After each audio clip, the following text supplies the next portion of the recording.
It's time to elevate your everyday moments like a pro with Vivo V30 series. Buy now. வளர்ச்சியும் வாய்ப்புகளும் தொடர தமிழும் தமிழகமும் தலை நிமிர மோடியின் கேரண்டி இருக்கு. பயம் எதற்கு? விஜய் ஆண்டனி பிலிம் கார்ப்பரேஷன் வழங்கும் விநாயக் வைத்தியநாதன் இயக்கத்தில் விஜய் ஆண்டனி நடிக்கும் ரோமியோ வெற்றி நடை போடுகிறது உங்கள் அபிமான திரையரங்குகளில். இதெல்லாம் எப்படிங்க நம்புறது? ஆனாளுக்கு ஒவ்வொன்னு சொல்லிட்டு இருக்கீங்க அப்படிங்கிற மாதிரி தான் ரீசெண்டா குரேஷி சோசியல் மீடியா பக்கத்துல தான் குக்கு வித் கோமாளி சீசன் 5ல இருக்க மாட்டேன் அப்படின்னு வந்த கமெண்ட்டுக்கு ரிப்ளை கொடுத்திருந்திருக்காரு. கேபிஒய்க்கு அப்புறமா குரேஷி எடுத்த ஒரு அவதாரம் தான் குக்கு வித் கோமாளியில அவரு கோமாளியா வர ஆரம்பிச்சாரு. அதுக்கப்புறமா எல்லாரையுமே இம்ப்ரெஸ் பண்ணி புகழ் பாலா மாதிரி தனக்குன்னு ஒரு ஸ்டாண்டர்டை கிரியேட் பண்ணிருக்காரு இல்லையா? சோ அப்படிப்பட்ட குரேஷி வந்து குக்கு வித் கோமாளி சீசன் 5ல வந்து அவர் வரமாட்டாரு. அதுக்கு பதிலா ஷெஃப் வெங்கடேஷ் பட் சார் கலந்துக்க போற அந்த ஷோல தான் கோமாளியா வந்து கலந்துக்க போறாரு அப்படிங்கிற மாதிரி பல்வேறு விஷயங்கள் சோஷியல் மீடியால ஸ்ப்ரெட் ஆகிட்டு வந்துட்டு இருக்கு இல்லையா? அதுக்கு தான் குரேஷி பதிலளிச்சிருந்திருக்காரு. இந்த விஷயம் எங்க ஸ்டார்ட் ஆகி இருந்துச்சு அப்படின்னா, வெங்கடேஷ் பட் சார் வந்து இப்ப ரீசெண்டா அவர் கலந்துக்க இருக்க அந்த ப்ரோமோ ஷூட்க்கு வந்து அவரே டப் பண்ற மாதிரி ஒரு போட்டோஸை ஷேர் பண்ணிருந்தாரு இல்லையா? சிங்கம் சிங்கிளா தான் வரும் அப்படின்னு நீங்க சொன்னீங்க, நாங்க ஆரம்பிக்கிறோம் அப்படிங்கிற மாதிரி ஒரு கேப்ஷனுமே கொடுத்திருந்தாரு.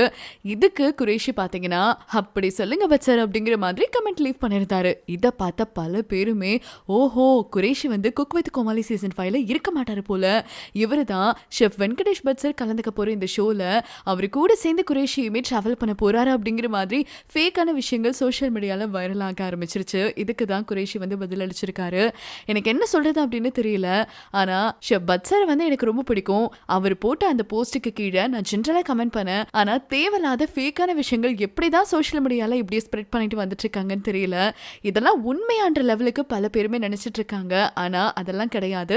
நான் குக் வித் கோமாளி சீசன் 5ல கண்டிப்பா கோமாளியா வருவேன் அப்படின்றதையுமே மென்ஷன் பண்ணிருந்திருக்காரு. இதை தொடர்ந்து அதே குக் வித் கோமாளியில ஒன் ஆஃப் தி கண்டஸ்டன்டா இருந்தவங்க தான் பவித்ரா வந்து இப்ப ரீசெண்டா புல்லட் ஓட்டும் போது அதோட வீடியோ வந்து ஷேர் பண்ணிருந்திருக்காங்க இல்லையா? அந்த வீடியோக்கு நிறைய நெகட்டிவ் கமெண்ட்ஸ் இப்ப வந்த வண்ணம் இருக்கு. ஏன் அப்படின்னா பவித்ரா வந்து அந்த புல்லட் ஓட்டும் போது ஹெல்மெட் அணியாம ஓட்டி இருந்திருக்காங்களாம். இதை பார்த்த பல நெட்டிசன்ஸ் வந்து என்னங்க ஹெல்மெட்டே நீங்க வியர் பண்ணல, இது ஒரு பேட் எக்ஸாம்பிள் தானே அப்படின்னு ஒருத்தர் கமெண்ட் பண்ணிருந்திருக்காரு. அதே மாதிரி இன்னொருத்தவங்க பாத்தீங்கன்னா, ஐயா இங்க பாருங்க ஐயா, பவித்ரா ஹெல்மெட்டே இல்லாம வண்டி ஓட்டுறாங்க, அவங்களுக்கு எதிராக கேஸை ஃபைல் பண்ணுங்க அப்படிங்கிற மாதிரி ஒருத்தர் கமெண்ட் லீவ் பண்ணிருந்திருக்காரு.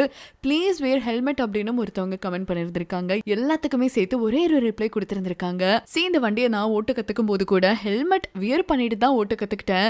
ஆனா இந்த வீடியோ வந்து சும்மா ஒரே ஒரு நிமிஷம் வீடியோ தான், அது சோஷியல் மீடியால ஷேர் பண்ணணும் அண்ட் என்னோட முகமும் தெரியணும் அப்படின்றதுக்காக தான் நான் ஹெல்மெட் வியர் பண்ணாம இந்த வீடியோ டேக் பண்ணேன். அதுக்கப்புறமா நான் ஹெல்மெட் வியர் பண்ணிருந்தேன். உங்க எல்லாரோட அக்கறைக்கு நன்றி, நான் ரூல்ஸ் அண்ட் ரெகுலேஷன்ஸை ஃபாலோ பண்றேன் அப்படிங்கிற மாதிரி தான் சர்க்காசமான ஒரு ரிப்ளை கொடுத்திருந்திருக்காங்க. இந்த வீடியோ தான் சோஷியல் மீடியால வைரல் ஆகிட்டு வந்துட்டு இருக்கு. இதை பத்தி உங்களுக்கு கருத்துக்கள் என்ன அப்படின்னு கமெண்ட் மூலமா ஷேர் பண்ணுங்க. தொடர்ந்து அப்டேட்ஸ்க்கு India கிளிட்ஸோட நினைச்சிருங்க. It's time to elevate your everyday moments like a pro with Vivo V30 series. Buy now. வளர்ச்சியும் வாய்ப்புகளும் தொடர தமிழும் தமிழகமும் தலை நிமிர மோடியின் கேரண்டி இருக்கு. பயம் எதற்கு? விஜய் ஆண்டனி பிலிம் கார்ப்பரேஷன் வழங்கும் விநாயக் வைத்தியநாதன் இயக்கத்தில் விஜய் ஆண்டனி நடிக்கும் ரோமியோ வெற்றி நடை போடுகிறது உங்கள் அபிமான திரையரங்குகளில்.